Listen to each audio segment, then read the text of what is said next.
It is believed that on the cold night of October 30th, 1952, in the quiet Midwestern town of Miller's Grove, the Holy Cross Church blew up at exactly 7:35 p.m.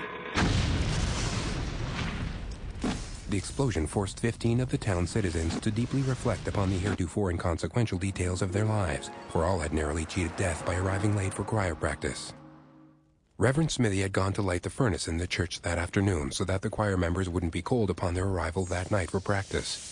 He then went home to dinner with his wife and son, but when they were about to leave, the baby soiled his overalls. The Reverend had to wait while Mrs. Smithy disposed of the nappy.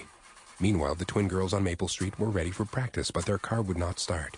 They called their classmate Sadie for a ride, but she was preoccupied with a science project due the next day. Hank the butcher was watching his two boys waiting for the babysitter who was running late. Despite her best efforts, Gertrude, the choir director, couldn't rouse her napping daughter, Beatrice, the choir's pianist. Dan and Anna, a newlywed couple, broke their habit of promptness that night because they were eager to hear the end of a 7 to 7:30 radio program. Dan's Uncle Frank was just plain lazy, staying in his house until the last possible minute. Firefighter Ted was in the middle of a different emergency call prior to the church explosion. At least 8 separate unconnected reasons for none of these people to arrive on time at 7:30 p.m., and not a single one of them had yet arrived to meet their deaths 5 minutes thereafter.